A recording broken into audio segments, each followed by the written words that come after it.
Hello students, my self Shankar और आप देख रहे हैं हमारा अपना चैनल शंकर एकेडमी। तो दोस्तों हम लोग शुरू कर रहे हैं आज एक एक्सक्लूसिव लेक्चर सीरीज जो क्लास 12th में बच्चे हैं उनके लिए जो प्रिपेयर कर रहे हैं क्लास 12th महाराष्ट्र बोर्ड्स या फिर सीईटी या फिर और कोई भी रिलेवेंट एग्जाम के लिए। तो शुरुआत करते हैं पहले ही टॉपिक जिसका हेडिंग है सॉलिड स्टेट्स। तो सॉलिड स्टेट्स का थोड़ा सा वेटेज का बात करूंगा। तो इसके वेटेज में सर कुछ ऐसी बात है कि बोर्ड में ये जो चैप्टर है मुझे 3 मार्क्स मिनिमम, 5 मार्क्स मैक्सिमम का वेटेज रखता है, यानी विदाउट ऑप्शन 3 मार्क्स और विद ऑप्शन 5 मार्क्स का वेटेज है। और पैरेलली में बात करूं सीईटी इस एग्जाम की, तो सीईटी में मिनिमम 3 क्वेश्चन मैक्सिमम 4। तो आप 3 क्वेश्चन अंदाजे से पकड़ के चलो जो सीईटी में अपेयर होने वाले हैं। तो कुछ अराउंड 5 लेक्चर्स में ये चैप्टर में कंक्लूड करूंगा। इसमें क्या-क्या इंक्लूड होगा सर? तो इसमें टेक्स्ट बुक का सारा कंटेंट, साथ में सीईटी जैसे कॉम्पिटिटिव एग्जाम की सारे question possibilities A to Z 100% वो गारंटी से करवा दूंगा। और ऑब्वियस है हम अगर टेक्स्ट बुक से ही उसी के सीक्वेंस में पढ़ रहे हैं तो गारंटी से आपकी बोर्ड की प्रिपरेशन भी बहुत अच्छे से हो जाएगी।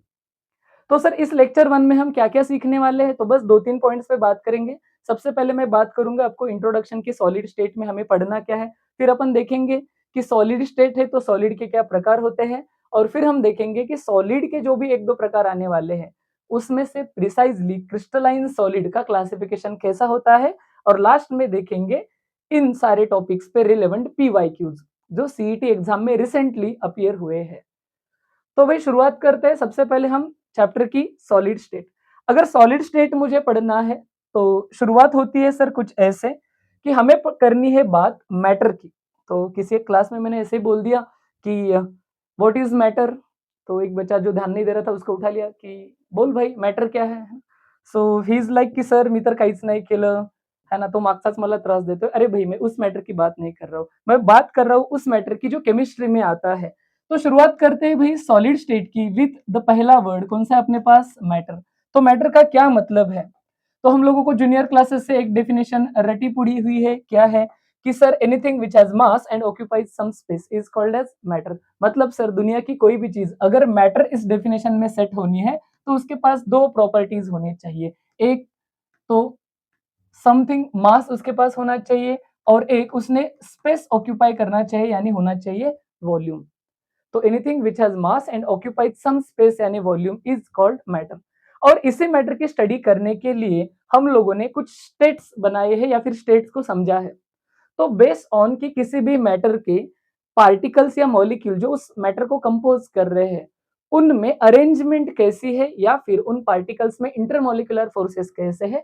तो इसके बेस पे अपन ने मैटर के किए सर 3 प्रकार, है ना, 3 स्टेट्स में इसको क्लासिफाई कर दिया।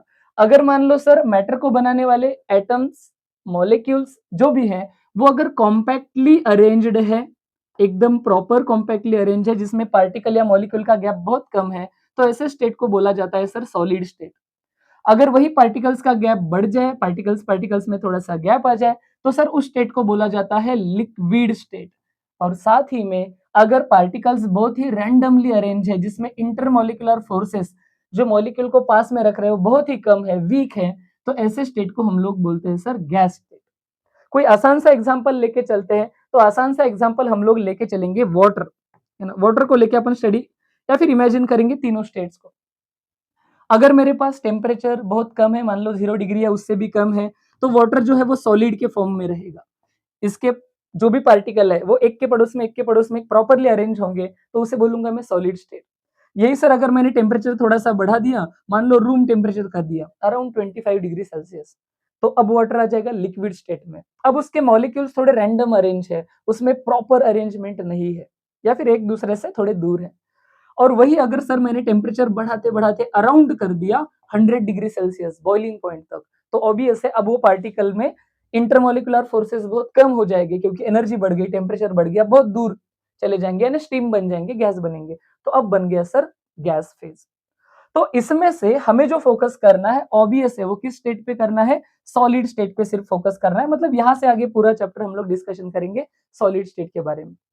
तो ऑब्वियस है स्टूडेंट, सबसे पहले अगर जिस चीज को भी स्टडी करना है उसका तो आना चाहिए हमें क्लासिफिकेशन। तो हमने दुनिया भर के सारे सॉलिड्स एक जगह पे ला दिए और उनका कर दिया क्लासिफिकेशन बेस्ड ऑन कि जिस भी मॉलिक्यूल्स या पार्टिकल एटम से सॉलिड बना है उनकी अरेंजमेंट कैसी है।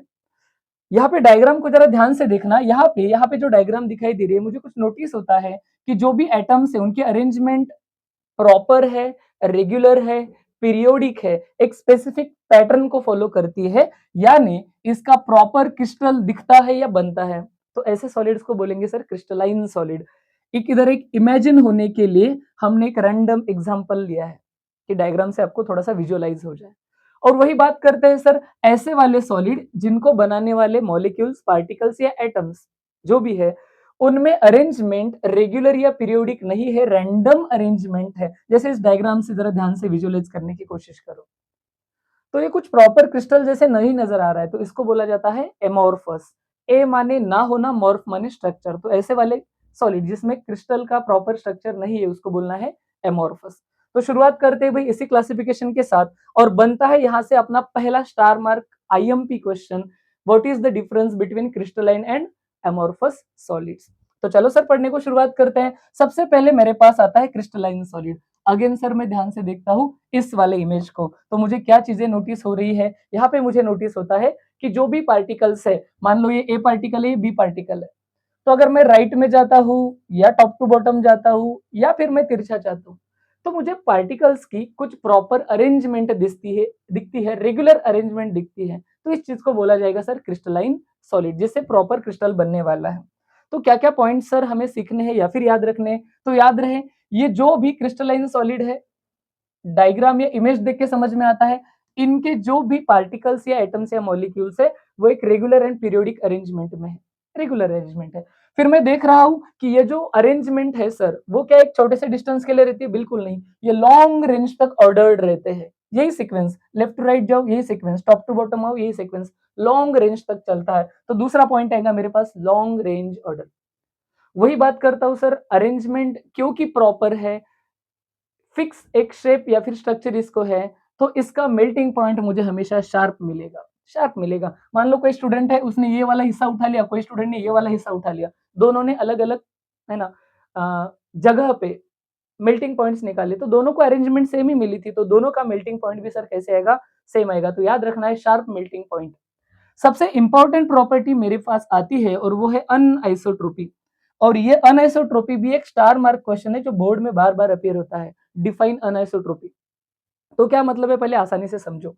अनआइसोट्रोपी जब मैं समझने जाता हूं, अनआइसोट्रोपी, अनआइसोट्रोपी का मतलब सर, अगर मान लो मेरे पास एक क्रिस्टलाइन सॉलिड है, क्रिस्टलाइन सॉलिड के मैं फिजिकल प्रॉपर्टीज को स्टडी कर रहा हूं, और ऐसा करते समय अगर स्टडी करने का डायरेक्शन बदला तो प्रॉपर्टी का मैग्नीट्यूड भी बदलेगा, है ना। तो change in direction of study leads to change in magnitude of property, change in property. Sir ऐसा वाला केस है, तो इसको क्या बोला जाता है? अनआइसोट्रोपी का होना। ये किस में होता है?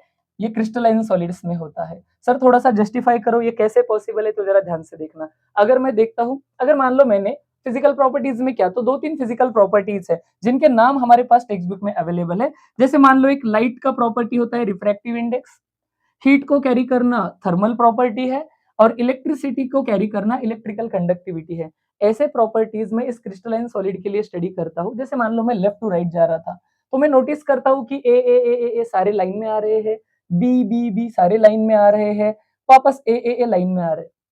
तो जैसे ही मैंने मान लो यहाँ से लाइट पास करी, तो पार्टिकल्स एक स्पेसिफिक एटम के थ्रू पास हो रहे थे, सीक्वेंस के थ्रू। अभी मैंने क्या कर दिया, डायरेक्शन चेंज कर दी और मैंने लाइट पास कर दी इधर से तिरछा टाइप में। अब हो क्या गया सर, अब जो पार्टिकल का अरेंजमेंट है वो ए बी आ रहा है। मतलब लाइट अब अलग अलग या फिर अलग सीक्वेंस में से पास हो रही थी जो पहले से अलग है। तो ऑब्वियस है जब लाइट पास हो जाएगी और मेरे पास जो प्रॉपर्टी आएगी उसका मैग्नीट्यूड भी चेंज हो जाएगा, उसका वैल्यू भी चेंज हो जाएगा। तो change in direction leads to change in property या फिर magnitude of property is called as anisotropy. तो यही डेफिनेशन यहाँ पे है। Properties like refractive index, thermal and electrical conductivity etcetera are different in different directions. इसके एग्जांपल बता दो सर, तो इसके एग्जांपल है बर्फ, आइस है, टेबल सॉल्ट NaCl है, सोडियम मेटल है, गोल्ड है, कॉपर है, डायमंड है, ग्राफाइट एंड बहुत सारे हैं। तो ये सारे आते हैं क्रिस्टलाइन सॉलिड्स में। आगे बढ़ते हैं सर, दूसरा वाला कौन सा? तो जो क्रिस्टलाइन के पॉइंट्स है उसको अपोज करो। ये रेगुलर अरेंजमेंट है, तो वो इर्रेगुलर अरेंजमेंट हो जाएगी। ये लॉन्ग रेंज ऑर्डर है तो वो शॉर्ट रेंज हो जाएगा। इसके मेल्टिंग पॉइंट शार्प मिलेंगे तो उसके वेरिएबल मिलेंगे या फिर नॉट शार्प मिलेंगे। वही यहाँ पे वर्ड अनआइसोट्रोपी है तो वहां पे समथिंग आता है आइसोट्रोपी। तो बात करते हैं सर दूसरे टाइप के सॉलिड और वो है मेरे पास एमोर्फस। पहले तो ये एमोर्फस वर्ड कैसे बना उसको थोड़ा एम्फेसाइज करते हैं सर। मेरे पास दो चीजों से वर्ड बना है, एक तो है ए माने नो, और दूसरा है मॉर्फ, मॉर्फ माने स्ट्रक्चर। ऐसे वाले सॉलिड्स जिसका कोई प्रॉपर क्रिस्टलाइन स्ट्रक्चर नहीं है उनको बोलना है एमोर्फस सॉलिड्स। एक और इंपॉर्टेंट बात जो सीईटी में पूछा भी गया है एज अ पीवाईक्यू कि सुपर कूल्ड लिक्विड्स किसे बोलते हैं, क्रिस्टलाइन या फिर एमोर्फस। तो याद रहे कि एमोर्फस सॉलिड्स को सुपर कूल्ड लिक्विड भी बोला जाता है। सर एग्जांपल बताओ, एक्सप्लेन करो। तो एग्जांपल लेके चलते हैं अपन ग्लास का, कांच। तो ग्लास को अगर मैं नोटिस करता हूं तो फ्लूइड यानी लिक्विड की एक प्रॉपर्टी होती है कि वो फ्लो होता है। तो वैसे ही अगर मैं नोटिस करता हूँ कि अगर मान लो मैंने ग्लास का कोई एक पुराने बिल्डिंग का जो मे बी है ना 40-50 ईयर्स ओल्ड बिल्डिंग है, तो उसके कांच का जो भी है ना विंडो का कांच जो भी है, तो उसको अगर मैंने नोटिस किया तो अप साइड में थोड़ा सा थिन मिलेगा, बॉटम साइड में थोड़ा सा थिक मिलेगा। इसका मतलब कि ग्लास जो है वो ग्रेविटी के डायरेक्शन में थोड़ा सा फ्लो हुआ है, बहुत ज्यादा नहीं लेकिन थोड़ा सा होता है, इसलिए वो सुपर कूल्ड लिक्विड के कैटेगरी में जाएगा। ऑब्वियस है इनके पार्टिकल्स रैंडमली अरेंज होते हैं, डायग्राम को ध्यान से देखना, रैंडमली अरेंज है। Short range order, short range तक ही ऑर्डर्ड है। अगर बाय चांस कहीं पे ऑर्डर मिल भी गया तो वो छोटा सा ऑर्डर मिलेगा, लॉन्ग रेंज तक नहीं मिलेगा। और ड्यू टू इनका कुछ शेप या स्ट्रक्चर या अरेंजमेंट ही प्रॉपर नहीं है, तो इनका अगर मैं मेल्टिंग पॉइंट निकालता हूं तो मेरे को do not have sharp melting point की प्रॉपर्टी मिलेगी, मतलब उसका मेल्टिंग पॉइंट सेम नहीं निकलेगा। अगेन सर कैसे, किसी स्टूडेंट ने ये पॉइंट उठा लिया, किसी स्टूडेंट ने ये वाला क्रिस्टल का पार्ट उठा लिया, दोनों ने मेल्टिंग पॉइंट निकाले, इसके पास अरेंजमेंट अलग थी, इसके पास अरेंजमेंट एटम्स थोड़े अलग टाइप में थे, तो दोनों का मेल्टिंग पॉइंट ऑब्वियस है वो सेम नहीं आएगा। सबसे इंपॉर्टेंट बात सर, इनकी एक प्रॉपर्टी होती है आइसोट्रोपिक इन नेचर, या आइसोट्रोपी यानी क्या, तो बराबर ये अनाइसोट्रोपी का अपोजिट है जो कि सीईटी में पूछा गया है। आइसोट्रोपी इस वर्ड का मीनिंग होता है, अगर आप लोग change in direction of study भी करते हो, चेंज इन डायरेक्शन भी करते हो, तो नो चेंज इन प्रॉपर्टी का magnitude, no change in property, property वैसे ही मिलेगा आपको, चेंज इन प्रॉपर्टी। तो ऐसा क्यों होता है सर, ऑब्वियस है इनकी अरेंजमेंट ही कोई ढंग की नहीं है, इनके पार्टिकल का सीक्वेंस ही सेम नहीं है, तो कहीं से भी प्रॉपर्टी ले लो वो तो सेम ही आना है, या फिर प्रॉपर से स्टडी ही नहीं होना है। तो आइसोट्रोपिक का भी मीनिंग समझ लेना, अगर आप लोग change in direction of study किए और there is no change in property है, सेम ही मैग्नीट्यूड आ रहा है, तो उसको आइसोट्रोपी बोला जाता है। They exhibit the same magnitude of any property in every direction. Examples क्या है सर, तो इसके ढेर सारे एग्जाम्पल है, जैसे ग्लास कांच है, प्लास्टिक है जिसके ढेर सारे प्रकार होते हैं, रबर है, तार यानी डामर जो रास्ता बनाने में यूज वगैरह हो रहा है, मेटालिक ग्लास एक मेटल और मेटालॉइड का अलॉय है, अलॉय यानी मिक्सचर है। तो ये सारे हैं किसके एग्जाम्पल। तो ये VIMP डिफरेंस जो बोर्ड में बहुत ज्यादा बार पूछा जाता है, तो उसके लिए मैंने एक ही स्लाइड पे सारा कंटेंट ले रखा है, तो आप लोगों ने इसके नोट्स बना लेने हैं। एक है क्रिस्टलाइन सॉलिड और दूसरा है एमोर्फस सॉलिड जिसको सुपर कूल्ड लिक्विड भी बोला जाता है। आगे बढ़ते हैं सर, हमें दो वर्ड और भी सीखने हैं जिसका मीनिंग एक होता है आइसोमॉर्फिज्म और एक होता है पॉलीमॉर्फिज्म। इनका मतलब क्या है सर, तो सॉलिड की स्टडी जब हम करते हैं तो हमें दो और वर्ड सीखना जरूरी है। उसमें से पहला वर्ड है सर मेरे पास आइसोमॉर्फिज्म। जरा इस वर्ड को तोड़ते हैं, ब्रेक डाउन करते हैं। एक होता है आइसो, आइसो मतलब सेम, और दूसरा होता है मॉर्फ, मॉर्फ माने स्ट्रक्चर। तो ऐसे दो या दो से ज्यादा सॉलिड जिनके स्ट्रक्चर सेम है लेकिन केमिकल कंपोजिशन अलग है, तो उनको बोलना है आइसोमॉर्फ्स। डेफिनेशन ध्यान से देखो, टू और more substances having the same crystal structure are said to be isomorphs. इसमें सबसे इंपॉर्टेंट बात यह भी है जो ऑलरेडी सीईटी का पीवाईक्यू आ चुकी है कि ये जो भी आइसोमॉर्फ्स होते हैं इनमें प्रेजेंट एटम्स का रेशो सेम ही होता है। सर एग्जांपल बताओ, पहला एग्जांपल हमें टेक्स्ट बुक ने दिया है, sodium fluoride NaF and magnesium oxide MgO। इसमें सोडियम एंड फ्लोरीन का रेशो 1:1 है और Mg एंड O का रेशो 1:1 है। ये दोनों अलग अलग है लेकिन दिखते सेम है, आइसोमॉर्फ। NaNO3 और CaCO3, सोडियम नाइट्राइट और कैल्शियम कार्बोनेट। ध्यान से देखो, सोडियम एक है, नाइट्रोजन एक है, ऑक्सीजन 3 है, 1s1s3। और यहाँ पे देखूंगा कैल्शियम कार्बन और ऑक्सीजन 1s1s3 है। तो एग्जांपल्स हमें याद रखने पड़ेंगे क्योंकि ये एज इट इज सीईटी में आते हैं। तो आगे बढ़ते हैं। अगला वर्ड मुझे सीखना है वो है पॉलीमॉर्फिज्म। अरे सर ये तो एग्जैक्ट अपोजिट हो गया, आइसो और ये है पॉली। तो इसको जरा ब्रेक डाउन करते हैं। तो ये भी अगेन सर मुझे दो वर्ड से मिलता है, एक है पॉली, पॉली यानी मेनी, और दूसरा है मॉर्फ, मॉर्फ यानी स्ट्रक्चर। तो अगर एक ही टाइप का सॉलिड है, एक ही टाइप का जिसका कंपोजिशन सेम ही है लेकिन उसके स्ट्रक्चर अलग अलग हैं, तो उसको बोला जाता है polymorphism. A single substance that exist in two और more forms is called as polymorphism. अच्छा सर ये होता क्यों है, बना एक से ही है तो अलग अलग क्यों दिखता है? तो उसका रीजन है they are formed under different conditions. तो बड़े आसानी से एग्जांपल देता हूं। मान लो समंदर में एक आइलैंड है ना, समंदर में एक आइलैंड है और उस आइलैंड में सर क्या हो गया, वोल्केनो इरप्ट हो गया। वोल्केनो इरप्ट हो गया तो ऑब्वियस है उसमें से निकला लावा, यानी कोई केमिकल कंपोजिशन रहेगा। अब होता यह है कि इस वोल्केनो से निकले हुए लावा का यानी जो भी है ना केमिकल कंपाउंड है, उसका कुछ पार्ट डायरेक्टली समंदर में गिर गया। अब समंदर में गिर गया तो यहाँ पे तो पानी है। अब पानी है तो सडनली टेम्परेचर कम हो गया, वो तो लावा था, पिघला हुआ था, हाई टेम्परेचर था, तो ये क्रिस्टल फटाफट सॉलिड बन गया। इसको सही से सॉलिड बनने को टाइम नहीं मिला। वही सर एक पार्ट ऐसा भी था जो बराबर ऐसे टेरेस्ट्रियल लैंड यानी जमीन पे गिर गया, जहां पे ना तो पानी था ना तो एकदम लावा था। तो ऐसे जगह पे जहां पे मीडियम टेम्परेचर था, तो यहाँ पे क्या हो रहा है, क्रिस्टल आराम से बन रहा है ना, तो क्रिस्टल फॉर्म होने में टाइम मिल रहा है। और सिमिलरली सर कुछ ऐसा भी हो सकता है कि कुछ पार्ट वहीं पे गिर गया जो एकदम वोल्केनो के साइड में, जहाँ पे टेम्परेचर बहुत ज्यादा है। तो ऑब्वियस है जब वो सॉलिड हो रहा था तब पड़ोस में टेम्परेचर ज्यादा था। अब इसके जो भी क्रिस्टल तीनों के फॉर्म होंगे वो दिखेंगे अलग अलग। तो ड्यू टू फिजिकल कंडीशंस हमारे पास इस तरह का फिनोमिना नोटिस होता है। एग्जाम्पल टेक्स्ट बुक ने क्या दिया है सर, पहला दिया है calcium carbonate CaCO3। Calcium carbonate जो बना CaCO3 से ही है, लेकिन कभी ये कैल्साइट दिखता है, कभी ये एरागोनाइट दिखता है।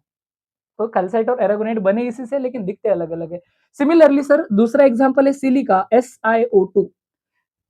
बना SiO2 से है लेकिन तीन अलग अलग फॉर्म में मिलता है, alpha quartz, beta quartz and cristobalite. ये तीन फॉर्म दिखने में अलग अलग है, इनको याद रखना पड़ेगा।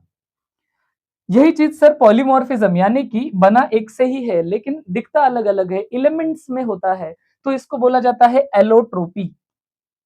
इसको बोला जाता है एलोट्रोपी। तो बात समझो, अगर polymorphism occurring in elements is called as allotropy. Example क्या है, तो बड़ा फेमस एग्जांपल कार्बन है, जो कभी डायमंड के फॉर्म में होता है, कभी ग्राफाइट के फॉर्म में होता है और कभी फुलरीन जो कि एक रिंग लाइक स्ट्रक्चर होता है। अगेन रीजन क्या है सर, तो बात वही है कि इनके जो फिजिकल कंडीशन थे अलग अलग थे। बना कार्बन से ही है लेकिन खतरनाक टेम्परेचर और प्रेशर पे था तो डायमंड बन गया।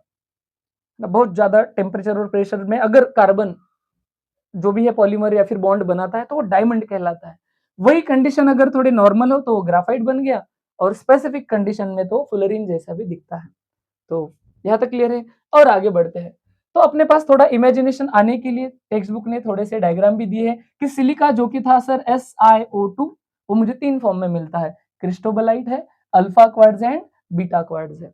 एग्जाम्पल बस देखना है, हमें याद नहीं रखना है कौन कैसे दिखता है, बस विजुअलाइजेशन के लिए अलग अलग फिजिकल कंडीशंस की वजह से किस तरह से अलग अलग दिख रहा है। अब ध्यान से देखना, अब हमने देखा है कि सॉलिड के दो प्रकार थे, एक था क्रिस्टलाइन, दूसरा था एमोर्फस। एमोर्फस यानी जिसको कोई प्रॉपर फॉर्म या शेप नहीं है, मतलब उसकी स्टडी भी मुश्किल है। तो इसीलिए क्लास 12th लेवल पे हमें एमोर्फस को डिटेल में स्टडी करना ही नहीं है। अब यहाँ से आगे हमें जो सीखना है वो सीखना है क्रिस्टलाइन सॉलिड। एंड अगेन जो सीखना है उसका करते हैं क्लासिफिकेशन। तो नेक्स्ट हेडिंग मेरे पास आता है क्लासिफिकेशन ऑफ क्रिस्टलाइन सॉलिड। तो एक क्रिस्टलाइन सॉलिड बेस्ड ऑन की उस क्रिस्टलाइन सॉलिड को बनते टाइप, उन मॉलिक्यूल से एटम में किस तरह के बॉन्ड्स थे या फिर इंटरमॉलिक्यूलर फोर्सेस थे, इनका चार में क्लासिफिकेशन होता है। अगर मान लो सॉलिड में आयोनिक बॉन्ड है तो आयोनिक सॉलिड में क्लासिफाई करते हैं। कोवेलेंट बॉन्ड है जो कि शेयरिंग ऑफ इलेक्ट्रॉन से बनता है तो कोवेलेंट नेटवर्क सॉलिड। अगर मान लो कोई बॉन्ड ना होके मॉलिक्यूल मॉलिक्यूल में इंटरमॉलिक्यूलर फोर्सेस है, क्या होते हैं थोड़ी देर में डिस्कस करेंगे। तो उसको बोला जाता है मॉलिक्यूलर सॉलिड। और एक चौथा बॉन्ड जिसको मेटेलिक बॉन्ड बोला जाता है, अगर वो सॉलिड्स में यानी मेटल्स में तो उसको मेटेलिक सॉलिड बोला जाता है। बस इन चारों को थोड़ा थोड़ा पढ़ना है और अपने को कंक्लूजन पे जाना है और कुछ पीवाई के सॉल्व करने हैं। बात करता हूँ सर मैं अगला वाला। तो सबसे पहले मेरे पास आता है आयोनिक सॉलिड, नाम में ही काम है। देखो एक सीक्वेंस है, इस सीक्वेंस को थोड़ा समझ लो तो चारों टाइप के सॉलिड आपको समझ में आ जाएंगे।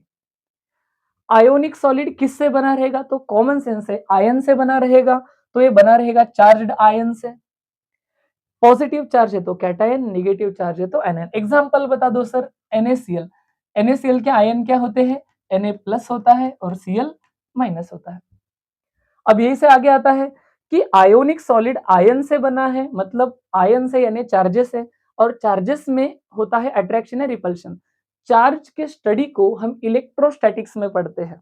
तो अगेन आयोनिक बॉन्ड का एक अल्टरनेट डेफिनेशन आता है, the electrostatic force of attraction. जैसे मान लो ये Na+ है, Cl- है, अपोजिट चार्जेस से अट्रैक्ट करेंगे। तो अगेन ये आयोनिक बॉन्ड यानी आयोनिक सॉलिड किस फोर्स से बंधे रहते हैं, तो held by electrostatic force of attraction. Ionic solid NaCl को इमेजिन करता हूं, NaCl का मैंने क्रिस्टल उठा लिया, उसको टच किया, मुझे हार्ड नजर आया। वही अगर मैंने उस पर हैमर किया तो वो टूट जाएगा, बिखर जाएगा। तो इसी से आता है they are hard and brittle. Brittle यानी फ्रेजाइल है, टूट जाते हैं। इतना ही नहीं सर, NaCl को ही इमेजिन करता हूं और सोचता हूं कि अगर मैं NaCl को तवे पे रख दूं तो क्या हो जाएगा, तो मुझे नोटिस होगा कि वो पटापट मेल्ट नहीं होता। इसका मतलब सर इनके मेल्टिंग पॉइंट्स कैसे है, हाई। बात करूंगा इनके इलेक्ट्रिकल कंडक्टिविटी के बारे में। तो अगर कोई भी आयोनिक सॉलिड अगर प्योर स्टेट में है, वो सॉलिड स्टेट में है और साथ में अनहाइड्रस है, उसके आसपास मॉइस्चर तक नहीं है, तो no doubt they are bad conductors of electricity, क्योंकि ऑफिशियली आयंस नहीं है। लेकिन सर अगर मैं क्या करता हूं, उनको मेल्ट करता हूं या फिर डिसॉल्व इन वाटर करता हूं, तो वो आयंस में टूट जाएंगे और definitely salt water is a good conductor of electricity. तो non conductors in solid state, good conductors in molten और डिसॉल्व स्टेट। एग्जांपल क्या है सर, तो ढेर सारे सॉल्ट है, NaCl है, K2SO4 है, CaF2 एंड KCl है ना, sodium chloride, potassium sulphate, calcium fluoride और पोटेशियम क्लोराइड। आगे बढ़ते हैं, मेरे पास आएगा दूसरे टाइप का सॉलिड और वो है कोवैलेंट नेटवर्क सॉलिड। याद रहे आयोनिक सॉलिड आयन से बनता है, तो कोवैलेंट सॉलिड एटम्स से बनता है। कौन सा बॉन्ड होता है, तो ऑब्वियस है उसके बीच में जो बॉन्ड होता है वो कोवैलेंट बॉन्ड होता है। अगेन याद रखना, इसका एक कॉमन एग्जांपल लेके चलेंगे। कॉमन एग्जांपल है सर इसका डायमंड। डायमंड में आप लोग नोटिस करोगे कि एक कार्बन 4 कार्बन से अटैच होता है, वो कार्बन वापस 3 यानी पहला मिला के 4, फिर वो एक कार्बन जो कि और 4 कार्बन से अटैच है, फिर एक कार्बन जो कि और 4 कार्बन से अटैच है। ऐसा एक लॉन्ग नेटवर्क बनता है। इसके वजह से इनको 3 डायमेंशनल नेटवर्क या जाइंट मॉलिक्यूल्स भी बोला जाता है। तो ये जाइंट मॉलिक्यूल फॉर्म करते हैं, कौन से, कोवेलेंट। इसलिए नेटवर्क वर्ड भी यूज किया, बड़ा नेटवर्क होता है।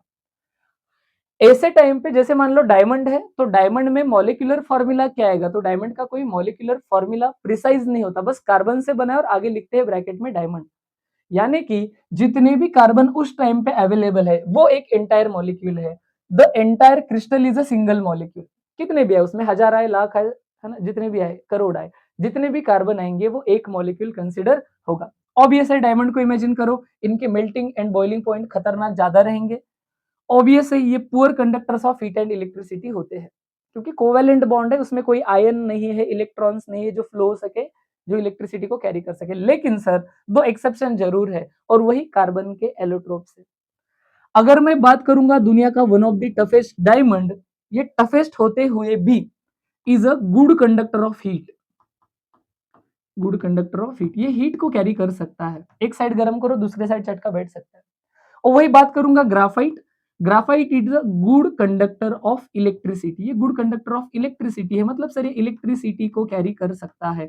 अब इसका कोई रीजन पूछेगा तो आपको बता दूं मैं, जैसे diamond single bonded sp3 hybridise carbon होता है, वैसे अपने पास ग्राफाइट जो होता है वो बेंजीन जैसे रिंग्स, बेंजीन हम सभी लोगों को पता है, तो बेंजीन जैसे रिंग शीट फॉर्म में आ जाते हैं, है ना, लेयर फॉर्म में आ जाते हैं, और इसमें होते हैं alternate double bond single bond. और हम लोगों को पता है अगर किसी केमिकल कंपाउंड में alternate double bond single bond आ गए तो वो डी लोकलाइज हो सकते हैं, यानी मूव हो सकते हैं, अपनी पोजीशन छोड़ सकते हैं। अब इलेक्ट्रॉन का फ्लो हो गया तो हो गया ना इलेक्ट्रिसिटी। ओके, एग्जाम्पल क्या है सर? तो इसका एग्जाम्पल है डायमंड, क्वार्ट्ज यानी सिलिका, बोरॉन नाइट्राइड जिसका फॉर्मूला होता है बी ट्रिपल बॉन्ड एन, और कार्बोरेंडम जो कि अगेन डायमंड के जैसा है ना बना हुआ एक केमिकल कंपाउंड है। आगे चलते हैं सर, मेरे पास तीसरा वाला जो सबसे इंपॉर्टेंट सॉलिड है, जहां से सीईटी और बोर्ड में बड़ा प्यारा सा क्वेश्चन आता है। बात करते हैं सर मॉलिक्यूलर सॉलिड्स की। तो मॉलिक्यूलर सॉलिड्स यानी मॉलिक्यूल से बने हैं। पहली बात तो मॉलिक्यूलर सॉलिड मॉलिक्यूल से बने हैं, तो दुनिया का हर सॉलिड मॉलिक्यूल से ही बनता है। लेकिन समझो बात को, जब सॉलिड बना तो बॉन्ड कैसा था? तो इसमें कोई डायरेक्ट बॉन्ड नहीं होता। जैसे आसान सा एग्जांपल लेता हूं मैं बर्फ का, आइस का, जो कि मेरे पास है H2O आइस।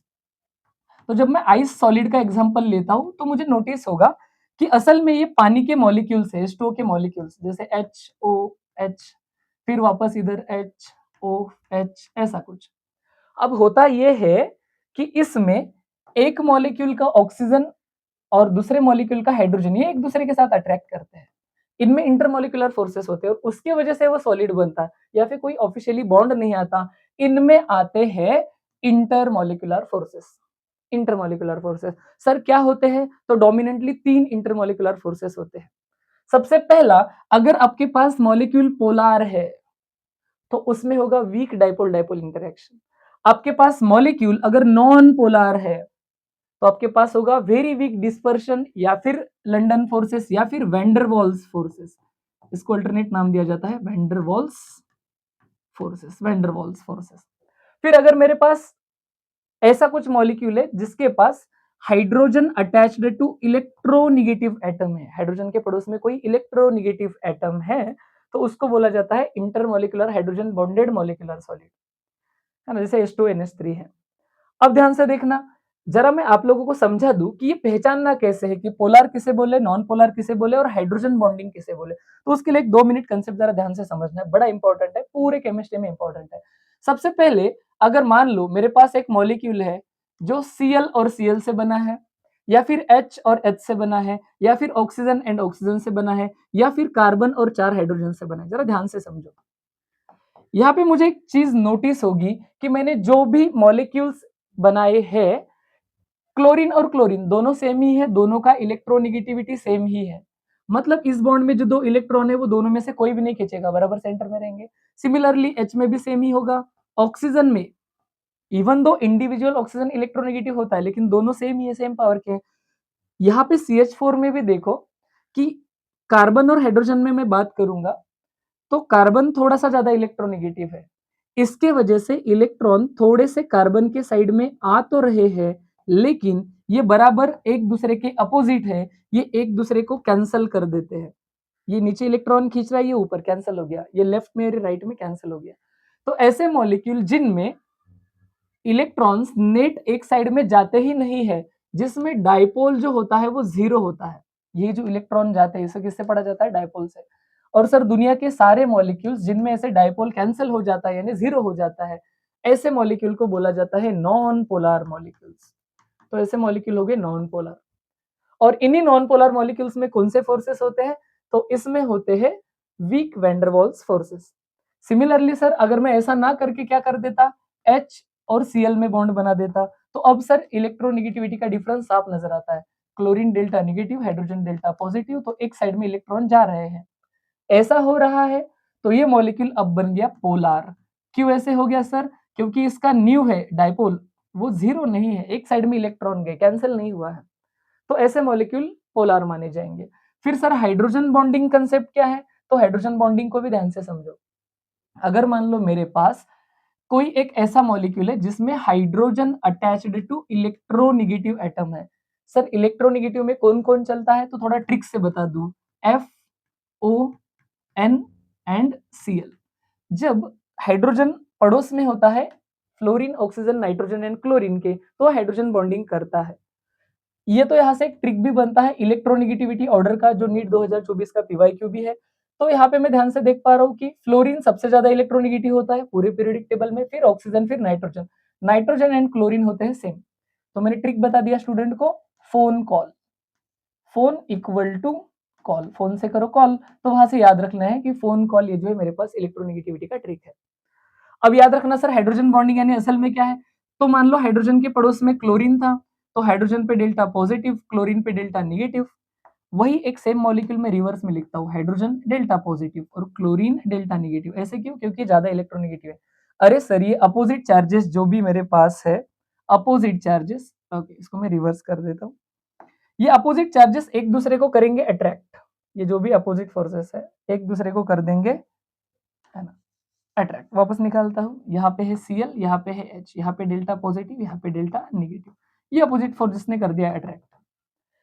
इन फोर्सेस को हाइड्रोजन बॉन्डिंग बोलना है, ना कि क्लोरीन और हाइड्रोजन का बॉन्ड है हाइड्रोजन बॉन्डिंग। हाइड्रोजन बॉन्डिंग ये अट्रैक्टिव फोर्स है, ये बॉन्ड तो कोवेलेंट था। तो बस यही चीज है। तो आपको क्या करेंगे, आपको एग्जाम में पूछेंगे कि मान लो कि आपके पास CH4 है, CH4, ये किस तरह का इंटरमोलिकुलर फोर्स से बॉन्डेड है। तो आप देखोगे कि CH4 में तो चारों हाइड्रोजन सेम है, एक दूसरे को कैंसिल कर रहे हैं, मतलब ये मॉलिक्यूल नॉन पोलर है। अगर ये मॉलिक्यूल नॉन पोलर है तो इसमें रहेंगे वीक वैंडरवाल्स फोर्सेस या फिर London dispersion forces, van der Waals forces, van der Waals forces. अगर आपको कोई पूछ ले कि CO2 जो है कार्बन डाइऑक्साइड, ये किस तरह के इंटरमोलिकुलर फोर्सेस है, तो इसका स्ट्रक्चर मुझे आना जरूरी है कि कुछ ऐसे होता है। तो ये राइट में खींच रहा है, ये लेफ्ट में खींच रहा है, कैंसिल कर दिया तो मॉलिक्यूल हो गया नॉन पोलर। नॉन पोलर है तो ऑब्वियस है इसमें भी फोर्सेस कौन से रहेंगे, इस तरीके के। लेकिन अगर आपको एग्जांपल देता है कि बताओ H2O किस प्रकार का है, H2O, तो H2O में दो टाइप के मैं इंटरमोलिकुलर फोर्सेस बता सकता हूँ। एक तो ये HOH ऐसे कुछ होता है, तो इसमें डायपोल कैंसिल नहीं होता, वो तो एक डायरेक्शन में ही जा रहा है अप साइड में। तो इसमें एक तो डायपोल डायपोल इंटरेक्शन भी है, डायपोल डायपोल भी है। और अगर मैं बात करता हूं इसमें, तो हाइड्रोजन अटैच टू ऑक्सीजन है, तो इसमें हाइड्रोजन बॉन्डिंग भी हो सकती है। तो कोई बोलेगा सर फिर दोनों है तो क्या करेंगे, या तो दोनों लिखो, अगर CET जैसा है तो ज्यादा पावरफुल हाइड्रोजन बॉन्डिंग होता है, उस आंसर को टिक कर देना कि हाइड्रोजन बॉन्डेड में आएगा। ओके चलो वापस उस स्लाइड पे जाके थोड़ा सा डिस्कशन करते हैं, टेक्स्ट बुक कितना इंफॉर्मेशन दे रहा है। तो मॉलिक्यूलर सॉलिड, मॉलिक्यूल जो इन जनरल नेचर में रूम टेम्परेचर पे गैस फॉर्म में होते हैं, हम उसका टेम्परेचर कम करके पहले लिक्विड बनाते हैं, लिक्विड का टेम्परेचर कम करके फिर हम उसे बनाते हैं सॉलिड। तो किस्सा कुछ ऐसा है कि इन जनरल बात हो रही है, मॉलिक्यूलर सॉलिड जनरली गैस होते हैं, जनरली। फिर उसके बाद हम उसका टेम्परेचर क्या करते हैं, कम करते हैं, टेम्परेचर कम कर दिया तो अब वो लिक्विड बन जाते हैं। हम टेम्परेचर और भी कम कर देते हैं, खतरनाक कम कर देते हैं, माइनस है ना 50 70 100 है ना, ऐसा कुछ चले जाते हैं। तो अब ये मेरे पास बन जाएंगे सॉलिड, है ना, ये सॉलिड बन जाएंगे जो भी है वो। तो इन जनरल आपको उतना ही याद रखना है कि अगर कोई सॉलिड मेरे पास गैस है और उसको फ्रीज करके सॉलिड बनाना पड़े तो वो मेरे पास मॉलिक्यूलर सॉलिड का एग्जाम्पल आता है। जनरल या तो वो लिक्विड रहेगा या तो गैस रहेगा, इन दोनों में से रहेगा। कुछ ऑर्गेनिक मॉलिक्यूल्स है वो रूम टेम्परेचर पे ही सॉलिड होते हैं, तो उनकी बात अलग है, लेकिन अपने सिलेबस में तो इतना ही है। तो सबसे पहले weak dipole dipole forces, polar molecule, HCl polar है, H2 पोलर है, SO2 पोलर है ना, वो डायग्राम निकाल के निकाल सकते। उसके बाद में मेरे पास है weak dispersion forces, van der Waals forces. उसके बाद मेरे पास है इंटरमोलिकुलर हाइड्रोजन बॉन्डिंग, जिसमें hydrogen attach to electronegative atom होता है। ये सारे रहे इसके एग्जाम्पल। ऑब्वियस है, आप कोई भी मॉलिक्यूलर सॉलिड उठा लो, वो जनरली रूम टेम्परेचर पे गैस या लिक्विड ही होता है, या तो गैस होता है या तो लिक्विड होता है। तो ऑब्वियस है, अगर मैं ऐसे किसी सॉलिड को इमेजिन करता हूँ, जैसे बर्फ ले लो, तो मुझे नेचर में सॉफ्ट नजर आएगा और उसका मेल्टिंग पॉइंट तो बहुत लो रहेगा। तो रूम टेम्परेचर पे ही गैस या लिक्विड है तो ऑब्वियस है, तो उसका मेल्टिंग पॉइंट तो बहुत कम है, 0 या माइनस में है। ये पुअर कंडक्टर ऑफ इलेक्ट्रिसिटी होते हैं और ये मॉलिक्यूलर सॉलिड किसी भी तरह की हीट कैरी नहीं करते हैं। आगे बढ़ता हूँ और लास्ट वाले सॉलिड पे आपको लेके जाता हूँ, और वो है सर मेटेलिक सॉलिड। ऑब्वियस है, जरा बात कर दो, मेटेलिक सॉलिड है तो मेटेलिक बॉन्ड से बना है। सबसे इंपॉर्टेंट चीज सर यही है कि मुझे समझ में आना चाहिए कि मेटेलिक बॉन्ड यानी एक्चुअली क्या होता है। हमारा टेक्स्ट बुक कहता है कि an array of positive ions immersed in mobile electrons. तो जरा ध्यान से समझो, मेटेलिक बॉन्ड यानी असल में कोई भी एटम का ओवरलैप वगैरह कुछ नहीं होता। तो होता क्या है, एक मेटल का एटम जिसके सेंटर में न्यूक्लियस है उसके अराउंड इलेक्ट्रॉन्स है, और दूसरा मेटल का एटम जिसके सेंटर में न्यूक्लियस है और उसके अराउंड इलेक्ट्रॉन्स है। अब होता यह है कि हमें पता है कि न्यूक्लियस में होते हैं प्रोटॉन, और प्रोटॉन का नेट चार्ज होता है पॉजिटिव, उसके अराउंड घूमते हैं इलेक्ट्रॉन्स और इलेक्ट्रॉन्स का नेट चार्ज होता है नेगेटिव। ये अपोजिट चार्जेस एक दूसरे को अट्रैक्ट करते हैं। लेकिन सर ये ऐसा डेफिनेशन क्यों दिया है? तो ध्यान से समझो, न्यूक्लियस ये बहुत छोटी-सी जगह होती है, यानी पॉजिटिव चार्ज बहुत ही छोटे जगह पे है और उसके कंपैरिजन में जो इलेक्ट्रॉन्स है वो बहुत बड़ी जगह पे है, बहुत बड़ी जगह पे इलेक्ट्रॉन्स होते हैं। तो ऐसा लगता है मान लो कि खूब सारे इलेक्ट्रॉन्स का क्लाउड है और ऑब्वियसली इलेक्ट्रॉन 2 पॉजिटिव के बीच में ही ज़्यादा रहेंगे। ज़्यादा तो 2 पॉजिटिव के बीच में क्योंकि इधर से भी अट्रैक्शन है, इधर से भी अट्रैक्शन है। ऐसा कुछ है और इन इलेक्ट्रॉन क्लाउड के बीच इधर से भी इलेक्ट्रॉन है, इधर से भी इलेक्ट्रॉन है ना, सारे तरफ से इलेक्ट्रॉन्स है और इन इलेक्ट्रॉन्स के बीच में, इन इलेक्ट्रॉन्स के समंदर में पॉजिटिव चार्ज अरेंज किए हैं। Arrangement of positive ions immersed in sea of mobile electron और अगेन ये इलेक्ट्रॉन का जो बॉन्ड होता है वो मेटालिक बॉन्ड है, इसमें कोई प्रॉपर ओवरलैपिंग या शेयरिंग नहीं होता, तो ये इलेक्ट्रॉन मूवेबल होते हैं। मेटल की कुछ प्रॉपर्टीज, मेटल को हैमर करके शीट बना सकता हूँ जिसको मेलेबिलिटी बोलते हैं। मेटल्स के मैं वायर बना सकता हूँ, उसको डक्टिलिटी बोला जाता है। ऑब्वियस है metals are very good conductors of electricity and heat, दोनों के गुड कंडक्टर है। ढेर सारे मेटल्स हमें पहले से ही पता है। अगेन मेटल पे 2-3 पॉइंट बता दूं, मेटल जनरली हार्ड होते हैं लेकिन कुछ मेटल सॉफ्ट भी है, जैसे सोडियम पोटेशियम को मैं नाइफ से कट कर सकता हूँ और मर्क्यूरी तो लिक्विड स्टेट में भी होता है। इनके मेल्टिंग पॉइंट वेरिएबल होते हैं, जैसे मेरे पास बाकी जो भी गोल्ड है, सिल्वर है, कोबाल्ट है, आयरन है, Fe, उनको मेल्ट करने को बहुत ज़्यादा टेम्परेचर लगेगा, तो मर्क्यूरी तो ऑलरेडी लिक्विड होता है, उसको बहुत कम टेम्परेचर लगता है मेल्ट करने को, तो ये वेरिएबल मेल्टिंग पॉइंट शो करते हैं। अब बात करेंगे कि सर इसका कंक्लूजन बताओ, तो बस कंक्लूजन के लिए ये चार्ट देख लेना है। ये चार्ट आप आराम से पढ़ पाओगे, समझ पाओगे कि 4 प्रकार के मेरे पास मॉलिक्यूलर सॉलिड है, इनमें किससे बने हैं, इनमें कौन से इंटरमॉलिक्यूलर फोर्सेस है, इनका हार्डनेस कैसा है, इनके मेल्टिंग पॉइंट्स कैसे है और थर्मल इलेक्ट्रिकल प्रॉपर्टी। तो मतलब सर असल में अपन ने अभी तक जो सीखा उसका सारा अंश मेन तो यही था। तो इस टेबल को ध्यान से देख लेना, पढ़ लेना, नोट्स में इसको उतार लेना, बड़ा इंपॉर्टेंट है। सीईटी में पक्का क्वेश्चन देके जाएगा। तो देखते हैं सर सीईटी में क्वेश्चन क्या आते हैं। तो सीईटी में क्वेश्चन कुछ ऐसे आएंगे कि सबसे पहला question, what type of solid is this silica. Silica क्या है सर? SiO2। सिलिका है SiO2। जरा ध्यान से देखना कि हम लोग इसको इलिमिनेशन मेथड या कॉमन सेंस मेथड से भी जा सकते हैं। देखना SiO2 आयोनिक तो है नहीं, प्लस माइनस में इजीली ब्रेक नहीं होता है। SiO2 की अगर मैं बात करूंगा तो जैसे मैंने बोला था molecular solid in general room temperature पे क्या होते हैं, तो रूम टेम्परेचर पे मॉलिक्यूलर सॉलिड गैस या लिक्विड होते हैं, तो SiO2 तो नेचुरली सॉलिड है। बात करूंगा Si ना, तो Si ना तो ऑक्सीजन, दोनों मेटल नहीं है, तो ये ऑप्शन भी जाता है। और मुझे पता भी होना चाहिए कि SiO2 सिलिका भी, जो कि मुझे 3 फॉर्म में मिला था, है ना, तो जो भी ना, तो वो जो है वो एक कोवेलेंट नेटवर्क सॉलिड की कैटेगरी में ही आता है ना, ऐसे कुछ तो भी है। Alpha quartz, beta quartz and cristobalite जो भी फॉर्म थे उसके। बात करता हूँ सेकंड टाइप, ये क्वेश्चन भी 2024 या 25 सीईटी का ही। Again which from the following solid is isotropic, दूसरा क्वेश्चन पूछता है आइसोट्रोपिक प्रॉपर्टी के ऊपर। तो sir what is mean by isotropic, तो हमने देखा है डायरेक्शन बदला तो प्रॉपर्टी नहीं बदलती है, इसको आइसोट्रोपी बोला जाता है। और आइसोट्रोपी ये एमोर्फस सॉलिड की प्रॉपर्टी है, लोग बराबर इसमें उल्टा टिक करके आते हैं, क्रिस्टलाइन नहीं एमोर्फस है। और वैसे भी कॉमन सेंस से आपको पता चलेगा कि ग्राफाइट, आइस, सेरेमिक ये जो भी है ये मेरे पास क्रिस्टलाइन सॉलिड है, ग्लास जो है वो अमोर्फस है, एजोट्रोपिक होता है। आगे चलते हैं, एक आध दूसरा क्वेश्चन और सॉल्व करते हैं, जरा ध्यान से देखना। विच from the following statement is not true, सही नहीं है रिगार्डिंग क्रिस्टलाइन सॉलिड्स। तो जरा ध्यान से देखना रे क्या क्या ऑप्शन अपने पास आ रहे हैं। There is regularity and periodicity in arrangement, बिल्कुल सही है सर। आइसोट्रोपिक होते हैं, बिल्कुल नहीं, यहाँ पे रॉन्ग हो गया। It melts at definite temperature, बिल्कुल सर, शार्प मेल्टिंग पॉइंट होते हैं। It has different magnitude of refractive indexes, इसी को अनआइसोट्रोपी बोला जाता है।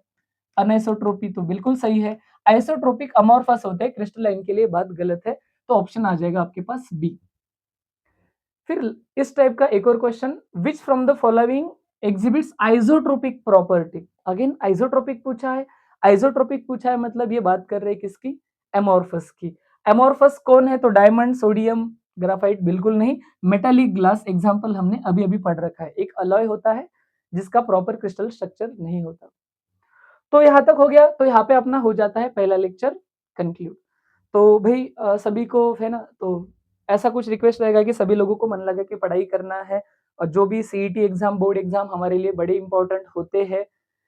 ध्यान से पढ़ते हैं, मन लगा के पढ़ते हैं तो एज़ सच इतना भी कुछ टफ है नहीं। हमें मेहनत करना है, खुद को प्रूफ करना है और इसके लिए आप लोगों को, है ना, एक ऐसी 2 लाइनें भी बता देता हूँ, जो है ना बड़ी फ़ेमस लाइनें हैं कि हम लोगों को सर हार्ड वर्क इतना ज़्यादा करना है कि हम में कोई कसर नहीं रहनी चाहिए और हमें ये प्रूफ करके बताना है कि हम लोगों में हार्ड वर्क करने की क्षमता है हम लोग।